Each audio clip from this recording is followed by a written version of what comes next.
ಒಂದೇ ಗ್ರಾಮೀಣ ಬ್ಯಾಂಕ್ ಸ್ಥಾಪನೆಗೆ ರಾಜ್ಯ ಸರ್ಕಾರ ಕೇಂದ್ರ ಸರ್ಕಾರ ಒಪ್ಪಿಗೆ ನೀಡಿದ್ದು ಇದರಿಂದ ನಮಗೆ ಬಹಳಷ್ಟು ಖುಷಿಯಾಗಿದೆ ಎಂದು ಮುಖಂಡರಾದ ದೀಪಕ್ನಾಗ್ ಪುಣ್ಯಶೆಟ್ಟಿ ಅವರು ತಿಳಿಸಿದ್ದಾರೆ. ಕಲಬುರಗಿ ನಗರದ ಪತ್ರಿಕಾ ಭವನದಲ್ಲಿ ನಡೆದ ಸುದ್ದಿಗೋಷ್ಠಿಯಲ್ಲಿ ಮಾತನಾಡಿದ ಅವರು, ಹಿಂದೆ ಕಾಂಗ್ರೆಸ್ ಹಿರಿಯ ನಾಯಕರಾದ ಮಲ್ಲಿಕಾರ್ಜುನ್ ಖರ್ಗೆ ಅವರಿಗೆ ವಿಶೇಷವಾಗಿ ಮನವಿಯನ್ನ ಸಲ್ಲಿಸಲಾಗಿತ್ತು.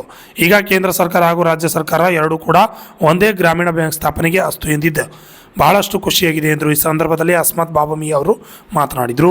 ಬ್ಯೂರೋ ರಿಪೋರ್ಟ್, ರಾಜ್ಯ 32 ಕನ್ನಡ ನ್ಯೂಸ್, ಕಲಬುರಗಿ. ಮಾಜಿ ಜಿಲ್ಲಾ ಪಂಚಾಯತ್ ಅಧ್ಯಕ್ಷರು, ಕಲಬುರಗಿ. ಈ ಒಂದು ಪತ್ರಿಕಾಗೋಷ್ಠಿಯಲ್ಲಿ ಮಾತಾಡ್ತಕ್ಕಂಥ ವಿಷಯ ಏನಂದರೆ, ಸುಮಾರು 10 ವರ್ಷಗಳಿಂದ ನಮ್ಮ ಕರ್ನಾಟಕ ರಾಜ್ಯದಲ್ಲಿ ಒಂದೇ ಗ್ರಾಮೀಣ ಬ್ಯಾಂಕ್ ಸ್ಥಾಪನೆ ಮಾಡಬೇಕಂಥೇಳಿ ಭಾಳ ದಿನ ನಮ್ಮ ಗ್ರಾಮೀಣ ವಿಕಾಸ್ ಬ್ಯಾಂಕ್ದ ಎಂಪ್ಲಾಯೀಸ್ ಮತ್ತು ಎಲ್ಲ ಅಧಿಕಾರಿಗಳ ಭಾಳ ದಿನ ಬೇಡಿಕೆಯಾಗಿತ್ತು.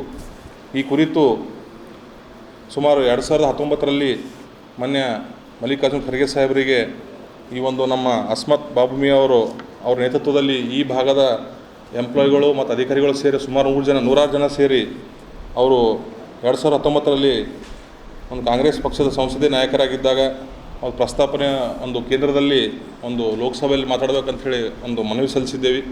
ಅವರು ಕೂಡ ಅಲ್ಲಿ ಈ ವಿಷಯವನ್ನು ಪ್ರಸ್ತಾಪನೆ ಮಾಡಿದರು.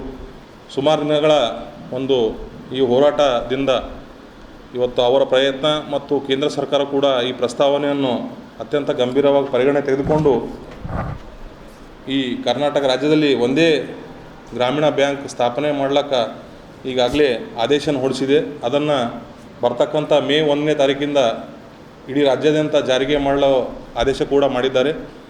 ಅದಕ್ಕಾಗಿ ಈ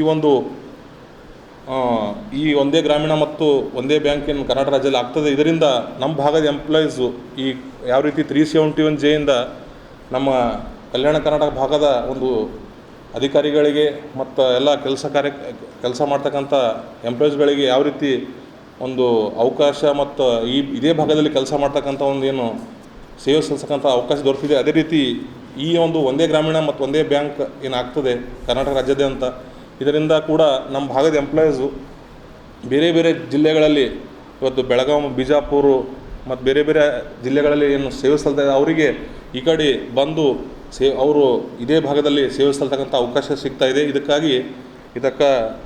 ಈ ಸಂದರ್ಭದಲ್ಲಿ ಕೇಂದ್ರ ಸರ್ಕಾರ ಏನಿದನ್ನು ಒಂದೇ ರಾಜ್ಯ ಒಂದೇ ಗ್ರಾಮೀಣ ಪ್ರಸ್ತಾವನೆಗೆ ಒಪ್ಪಿಕೊಂಡಿದೆ. ಅದಕ್ಕೆ ಇದು ಪ್ರಯತ್ನ ಮಾಡಿರ್ತಕ್ಕಂಥ ಮಲ್ಲಿಕಾರ್ಜುನ್ ಖರ್ಗೆ ಸಾಹೇಬರಿಗೆ ಮತ್ತು ಕೇಂದ್ರ ಸರ್ಕಾರಕ್ಕೆ ಅಸೋಸಿಯೇಷನ್ ಸಲುವಾಗಿ ಮತ್ತು ನಾವು ಕೂಡ ಅದಕ್ಕೆ ನಮ್ಮ ಕಡೆಯಿಂದ ಪ್ರಸ್ತಾವನೆ ಸಲ್ಲಿಸಿದ್ದೇವೆ. ಅವರಿಗೆ ಮತ್ತು ಕೇಂದ್ರ ಸರ್ಕಾರಕ್ಕೆ ಧನ್ಯವಾದಗಳನ್ನು ಹೇಳ್ತಾ ಇದ್ದೇವೆ. ಈ ಕುರಿತು ಹೆಚ್ಚಿನ ಮಾಹಿತಿಯನ್ನು ನಮ್ಮ ಅಸ್ಮತ್ ಬಾಬುಮಿಯ ಸರ್ ಅವರು, ಇವರೇನು ನಮ್ಮ joint general secretary, all India regional rural bank officers federation joint secretary ಇದ್ದಾರೆ. ಹೆಚ್ಚಿನ ಮಾಹಿತಿಯನ್ನು ನಮ್ಮ ಅಸ್ಮತ್ ಬಾಬುಮಿಯ ಸರ್ ಅವರು ತಮಗೆ ಕೊಡ್ತಾರಂತ ಹೇಳಿ ಈ ಸಂದರ್ಭದಲ್ಲಿ ಹೇಳ್ತಾ ಇದ್ದೇನೆ. ನಾನು Asmat Babumiya, joint general secretary, all India regional rural bank officers federation ಕಾರ್ಯನಿರ್ವಹಿಸುತ್ತಿದ್ದೇನೆ. ನಾನು ಪ್ರಸ್ತುತವಾಗಿ ಕರ್ನಾಟಕ ವಿಕಾಸ ಗ್ರಾಮೀಣ ಬ್ಯಾಂಕ್ ನಮ್ಮ ಕೋಲಾರ ಶಾಖೆಯಲ್ಲಿ ಶಾಖಾಧಿಕಾರಿಯಾಗಿ ಕೆಲಸ ಮಾಡ್ತಾಯಿದ್ದೇನೆ. ಸುಮಾರು ವರ್ಷಗಳಿಂದ ನಮ್ಮ ಗ್ರಾಮೀಣ ಬ್ಯಾಂಕಿನ ಸಂಘಟನೆಗಳು ಸಂಘಟನೆಗಳಿದ್ದಾವೆ, 5-6 ಸಂಘಟನೆಗಳು, ಎಲ್ಲ ಸಂಘಟನೆಗಳು ಪ್ರಯತ್ನವನ್ನು ಮಾಡ್ಕೊಂಡು ಬರ್ತಿದ್ವು. ಏನಂತ ಎಲ್ಲ ಗ್ರಾಮೀಣ ಬ್ಯಾಂಕುಗಳನ್ನು ವಿಲೀನ ಮಾಡಿಬಿಟ್ಟು ಒಂದು ರಾಜ್ಯದಲ್ಲಿ ಒಂದೇ ಗ್ರಾಮೀಣ ಬ್ಯಾಂಕ್ ಮಾಡಬೇಕು ಅಂಥೇಳಿ ಮಹದಾಸೆಯಿಂದ ಹೋರಾಟ ಮಾಡ್ಕೊಂಡು ಬರ್ತಾಯಿದ್ರು ಎಲ್ಲ ಸಂಘದವರು. ಅದರ ಪ್ರತಿಫಲವಾಗಿ ನಾವು 2019ರಲ್ಲಿ ನಮ್ಮ ದೀಪಕ್ನಾಗ್ ಪುಣ್ಯಶೆಟ್ಟಿ ಜಿಲ್ಲಾ ಪಂಚಾಯತ್ ಅಧ್ಯಕ್ಷರವಾಗ ಅವರ ಮಾಜಿ ಅಧ್ಯಕ್ಷರಿದ್ರಲ್ಲ, ಅವರ ನನ್ನ ನಾಯಕತ್ವದಡಿಯಲ್ಲಿ ನಾವೇನಪ್ಪ ಅಂದ್ರೆ ಮಲ್ಲಿಕಾರ್ಜುನ್ ಖರ್ಗೆ ಅವರಿಗೆ ಮನವಿಯನ್ನು ಕೊಟ್ಟಿದ್ದೀವಿ. ಆ ಸಮಯದಲ್ಲಿ ಅವರು ಆ ಮನವಿಯನ್ನೇನಪ್ಪ ಪರಿಗಣಿಸಿ ನಾವು ಇದ್ರ ಬಗ್ಗೆ ಗಮನ ತರ್ತೀವಿ, ನಾವು ಸಂಸತ್ತಿನಲ್ಲಿ ಇದ್ರ ಬಗ್ಗೆ ಪ್ರಸ್ತಾಪ ಮಾಡ್ತೀವಿ ಅಂತ ಹೇಳಿದರು.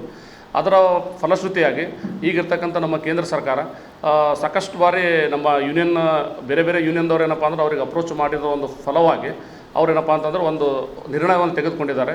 ಮೇ 1ನೇ ತಾರೀಕಿಂದ, ಮೇ 1, 2025ರಿಂದ ಭಾರತದಲ್ಲಿರ್ತಕ್ಕಂಥ ಬೇರೆ ಬೇರೆ ಎಲ್ಲ ರಾಜ್ಯಗಳಲ್ಲಿ ಇರ್ತಕ್ಕಂಥ ಗ್ರಾಮೀಣ ಬ್ಯಾಂಕುಗಳನ್ನು ಒಂದು ರಾಜ್ಯಕ್ಕೆ ಒಂದೇ ಗ್ರಾಮೀಣ ಬ್ಯಾಂಕ್ ಮಾಡಬೇಕು ಅಂತೇಳಿ ಆದೇಶ ಆಲ್ರೆಡಿ ಹೊರಡಿಸಿದೆ. ಅದರ ಪರಿಣಾಮವಾಗಿ 1ನೇ ತಾರೀಕಿಂದ ಏನಪ್ಪ ಅಂತಂದ್ರೆ ಒಂದು ರಾಜ್ಯಕ್ಕೆ ಒಂದೇ ಗ್ರಾಮೀಣ, ನಮ್ಮ ಕರ್ನಾಟಕ ರಾಜ್ಯಕ್ಕೆ ಕರ್ನಾಟಕ ಗ್ರಾಮೀಣ ಬ್ಯಾಂಕು ಅಂಥೇಳಿ ಒಂದೇ ಗ್ರಾಮೀಣ ಬ್ಯಾಂಕ್ ಕೆಲಸ ನಿರ್ವಹಿಸುತ್ತೆ. ಎಲ್ಲ ಅಷ್ಟು ಜಿಲ್ಲೆಗಳಲ್ಲಿ ಏನಪ್ಪ ಅಂದ್ರೆ ಒಂದೇ ಬ್ಯಾಂಕ್ ಏನಪ್ಪ ಅಂದ್ರೆ ಕೆಲಸ ನಿರ್ವಹಿಸುತ್ತೆ.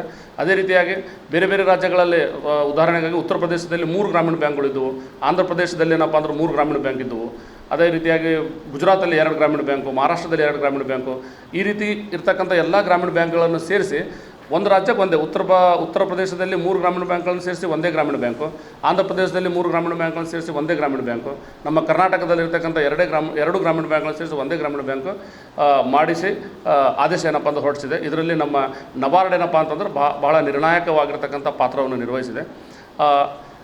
ಮುಂಬರುವ SOP ಅಂತ ಹೇಳ್ತೀವಲ್ಲ, ಸ್ಟ್ಯಾಂಡರ್ಡ್ ಆಪರೇಟಿಂಗ್ ಪ್ರೊಸೀಜರ್ಸ್, ಅವೆಲ್ಲ ಏನಪ್ಪ ಅಂತಂದರೆ ಆಲ್ರೆಡಿ ಬಿಡುಗಡೆ ಮಾಡಿದೆ ನಮ್ಮ ನಬಾರ್ಡ್. ಯಾವ ರೀತಿ ಈ ಬ್ಯಾಂಕನ್ನು ಫಂಕ್ಷನ್ ಮಾಡಬೇಕು, ಎಲ್ಲಿ ಏನಪ್ಪ ಅಂದ್ರೆ ಕೇಂದ್ರ ಕಚೇರಿ ಎಲ್ಲಿ ಆಗಬೇಕು. ಈಗ ನಮ್ಮ ಕರ್ನಾಟಕ ಗ್ರಾಮೀಣ ಬ್ಯಾಂಕಿನ ಕೇಂದ್ರ ಕಚೇರಿ ಮೊದಲು ಬಳ್ಳಾರಿಯಲ್ಲಿ ಏನಪ್ಪ ಅಂದ್ರೆ 2 ಗ್ರಾಮೀಣ ಬ್ಯಾಂಕ್ ಇದ್ದು ಕರ್ನಾಟಕದಲ್ಲಿ. ಒಂದು ಕರ್ನಾಟಕ ಗ್ರಾಮೀಣ ಬ್ಯಾಂಕು, ಇನ್ನೊಂದು ಕರ್ನಾಟಕ ವಿಕಾಸ ಗ್ರಾಮೀಣ ಬ್ಯಾಂಕ್ ಅಂತ. ಕರ್ನಾಟಕ ವಿಕಾಸ ಗ್ರಾಮೀಣ ಬ್ಯಾಂಕಿನ ಹೆಡ್ ಆಫೀಸು ಧಾರವಾಡದಲ್ಲಿತ್ತು. ಅದೇ ರೀತಿ ಕರ್ನಾಟಕ ಗ್ರಾಮೀಣ ಬ್ಯಾಂಕಿನ ಹೆಡ್ ಆಫೀಸು ಬಳ್ಳಾರಿಯಲ್ಲಿತ್ತು. ಆ ಬಳ್ಳಾರಿಯಲ್ಲಿ ಇರ್ತಕ್ಕಂಥ ಹೆಡ್ ಆಫೀಸನ್ನೇ ಮುಂದುವರಿಸಿ ಅದನ್ನೇನಪ್ಪ ಅಂದ್ರೆ ಕೇಂದ್ರ ಸ್ಥಾನವಾಗಿ ಇಟ್ಕೊಂಡು ಹೊಸ ಗ್ರಾಮೀಣ ಬ್ಯಾಂಕ್ ಏನಪ್ಪ ಅಂದರೆ ಇವಾಗ ಸ್ಥಾಪನೆ ಮಾಡಿ ಅದರ ಹೆಸರು ಕೂಡ ಕರ್ನಾಟಕ ಗ್ರಾಮೀಣ ಬ್ಯಾಂಕ್ ಅಂತ ಮಾಡಿದ್ದಾರೆ.